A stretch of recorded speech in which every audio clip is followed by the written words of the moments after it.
ಇಂದು ನವದೆಹಲಿಗೆ ರಾಜ್ಯದ ಮುಖ್ಯಮಂತ್ರಿಗಳಾದಂಥ ಗೌರವಾನ್ವಿತ ಸನ್ಮಾನ್ಯ ಡಿ.ಕೆ. ಶಿವಕುಮಾರ್ ಸಾಹೇಬರು ಮುಖ್ಯಮಂತ್ರಿಗಳಾಗಿ ಪ್ರಥಮ ಬಾರಿ ಸಂಸದರ ಸಭೆಯನ್ನು ಕರೆಯಲಾಗಿದೆ. ಆ ಸಭೆಯಲ್ಲಿ ರಾಜ್ಯದ ನೀರಾವರಿ ಯೋಜನೆಗಳು, ಅದು ಕೃಷ್ಣ ಆಗಿರ್ಬೋದು, ಮಹದಾಯಿ ಕಳಸಾ-ಬಂಡೂರಿ ಆಗಿರ್ಬೋದು, ಮೇಕೆದಾಟು ಆಗಿರ್ಬೋದು, ಎತ್ತಿನಹೊಳೆ ಆಗಿರ್ಬೋದು, ಭದ್ರಾ ಆಗಿರ್ಬೋದು, ತುಂಗಭದ್ರಾ ಆಗಿರ್ಬೋದು, ಇಂಥ ಎಲ್ಲ ವ್ಯವಸ್ಥೆಗಳ ಬಗ್ಗೆ ಮುಂದೆ ಏನ್ ಮಾಡಬೇಕು, ರಾಷ್ಟ್ರೀಯ ಯೋಜನೆ ಹೆಂಗ್ ಮಾಡಬೇಕು ಅನ್ನುವಂತ ದಿಶೆಯೊಳಗ ಮಾನ್ಯ ಮುಖ್ಯಮಂತ್ರಿಗಳು ಇವತ್ತು ಸಭೆಯನ್ನು ಕರೆದಾರೆ. ನಾನು ವಿಶೇಷವಾಗಿ ನಮ್ಮೆಲ್ಲ ಸಂಸದರಿಗೆ ಮನವಿ ಮಾಡ್ತಕ್ಕಂಥದ್ದು, ರಾಜ್ಯದ ಹಿತದೃಷ್ಟಿಯಿಂದ ಬೇರೆ ಬೇರೆ ರಾಜ್ಯಗಳು ಹೆಂಗ್ ಮಾಡ್ತಾವ. ಮಾನ್ಯ ಮುಖ್ಯಮಂತ್ರಿಗಳಂತ ಸನ್ಮಾನ್ಯ ಡಿ.ಕೆ. ಶಿವಕುಮಾರ್ ಸಾಹೇಬರು ಮಾನ್ಯ ಹೊಸಪೇಟೆಯಲ್ಲಿ ಒಂದು ಕಾರ್ಯಕ್ರಮ ಆಯಿತು.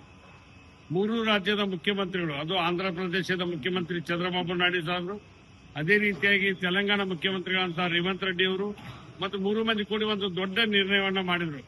ಎಲ್ಲಾ ನದಿಗಳನ್ನ ಜೋಡಣೆ ಮಾಡತಕ್ಕಂಥ ವ್ಯವಸ್ಥೆಗೆ ಪೂರಕವಾಗಿ ಅದ್ರ ಕೂಡ ನಮ್ಮ ರಾಷ್ಟ್ರೀಯ ಯೋಜನೆ ಅಂತ ಹೇಳಿ ಕೇಂದ್ರ ಸರ್ಕಾರ ಘೋಷಣೆ ಮಾಡಬೇಕಂತ ಒಂದು ಸಭೆ ಆಗಿದೆ.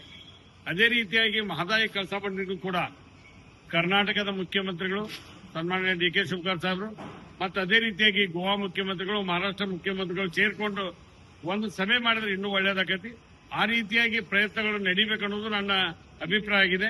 ಅದರ ಜೊತೆಗೆ ಮಧ್ಯಾಹ್ನ 3 ಗಂಟೆಗೆ ಕಾನೂನು ತಜ್ಞರ ಜೊತೆ ಒಂದು ಸಭೆಯನ್ನ ಮಾಡ್ತಿದ್ದಾರೆ. ಕಾನೂನು ತಜ್ಞರ ಸಭೆಯನ್ನ ಮಾಡಿದ ನಂತರ ನಮ್ಮ ರಾಜ್ಯದ ಯೋಜನೆಗಳು ಹೆಂಗೆ ಜಾರಿ ಮಾಡಬೇಕನ್ನುವಂತ ಒಂದು ವ್ಯವಸ್ಥೆಯಲ್ಲಿ ಬಹಳ ಮುಂಚೂಣಿಯಲ್ಲಿ ಮಾನ್ಯ ಮುಖ್ಯಮಂತ್ರಿಗಳು ಕೆಲಸ ಮಾಡತ್ತಾರೆ ಅನ್ನೋದು ನಮಗೂ ಕೂಡ ಹೆಮ್ಮೆ. ನಾನು ನೀರಾವರಿ ಸಲುವಾಗಿ ಸಾಕಷ್ಟು ಹೋರಾಟ ಮಾಡ್ಕೊಂಡ್ ಬಂದವ, ರೈತರ ಪರವಾಗಿ ಕೂಡ ಹೋರಾಟ ಮಾಡ್ಕೊಂಡ್ ಬಂದವ. ಅದರ ಜೊತೆಯಲ್ಲಿ ನನಗಿರ್ತಕ್ಕಂಥ ಆಶಯ ಒಂದೇ, ಇವತ್ತ ಬರಗಾಲವನ್ನು ಎದುರಿಸ್ತಾ ಇದ್ದೇವೆ. ರಾಜ್ಯದಲ್ಲಿ ಬರಗಾಲ ದೊಡ್ಡ ಸಮಸ್ಯೆಯಾಗಿ ನಮ್ಮನ್ನು ಕಾಡ್ತದೆ. ಕೆಲವು ಕಡೆ ಕುಡಿ ನೀರು ಸಮಸ್ಯೆ ಆಗಿದೆ, ಕೆಲವು ಕಡೆ ಬೆಳೆನೇ ಇಲ್ಲ. ಬೆಳೆ ಪರಿಹಾರ ಅಂತ ಬರಗಾಲ ಅಂತ ಘೋಷಣೆ ಮಾಡ್ಬೇಕಂತ ಜನರ ಬೇಡಿಕೆ ಇದೆ. ಇಂಥ 100 ಸಮಸ್ಯೆಗಳ ಬಗ್ಗೆ ಇವತ್ತು ಚರ್ಚೆ ಆಗಬೇಕು. ವಿವಿಧ ಸಚಿವರು ಕೂಡ ಭೇಟಿ ಆಗ್ತಾರೆ ಅನ್ನುವಂತ ಮಾಹಿತಿ ಇವತ್ತು ಅವರ ಟೂರ್ ಪ್ರೋಗ್ರಾಮ್ ನಲ್ಲಿ ಸೇರಿದೆ.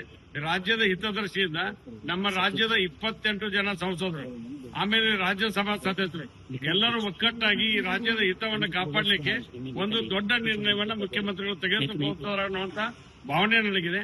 ಇಂದ ಮುಖ್ಯಮಂತ್ರಿ ಸಿದ್ದರಾಮಯ್ಯವರು ಮುಖ್ಯಮಂತ್ರಿ ಇದ್ದಾಗ ಮಹದಾಯಿ ಕಳಸಾ-ಬಂಡೂರಿ ಸಲುವಾಗಿ ವಿಧಾನಸಭೆಯಲ್ಲಿ 3 ಬಾರಿ ನಿರ್ಣಯ ಮಾಡಿವಿ.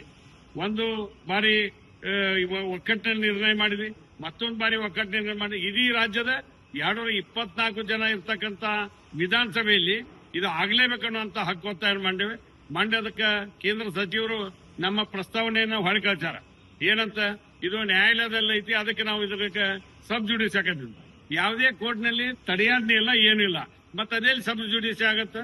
ಅದಕ್ಕೆ ದಯವಿಟ್ಟು ಅದು ಏನು ಸಬ್ ಜುಡಿಸ್ ಆಗೋದಿಲ್ಲ. ಬೇರೆ ಬೇರೆ ರಾಜ್ಯಗಳಿಗೆ ಇಂತ ಕೊಟ್ಟಂತ ಪ್ರಕರಣಗಳದಾವು. ಆಮೇಲೆ ಕೃಷ್ಣಾಕ್ಕೆ ಇವತ್ತು ಅಧಿಸೂಚನೆ ಹೊರಡಿಸಬೇಕಾಗಿದೆ, ರಾಷ್ಟ್ರೀಯ ಯೋಜನೆಗಳನ್ನ ಘೋಷಣೆ ಮಾಡಬೇಕಾಗಿದೆ. ಇದ್ರ ಕಡೆ ಗಮನ ಇರಬೇಕು ಹೊರತಾಗಿ ಸಣ್ಣ ಪುಟ್ಟ ತಪ್ಪುಗಳನ್ನ ಹಿಡ್ಕೊಂಡು ಆ ಯೋಜನೆಗಳ ಮುಂದಾಕ್ತಕ್ಕಂಥದ್ದಿಲ್ಲ. ರಾಜ್ಯ ಸರ್ಕಾರ ತನ್ನ ಕರ್ತವ್ಯನ ಮಾಡಿದೆ. ಈಗ ಟೆಂಡರ್ ಕರೆದು ವರ್ಕ್ ಆರ್ಡರ್ ಕೊಟ್ಟಿವಿ. ಈ ಕಾಮಗಾರಿ ಪ್ರಾರಂಭ ಮಾಡಬೇಕಾದ್ರೆ ವನ್ಯಜೀವಿ ಮಂಡಳಿ ಅನುಮತಿ ಬೇಕಾಗಿದೆ. ಆ ಪ್ರಯತ್ನವನ್ನು ಆಗ್ಲಿ ಅಂತ ಹೇಳಿ ಇವತ್ತಿನ ಸಭೆ ಯಶಸ್ವಿ ಆಗಲಿ.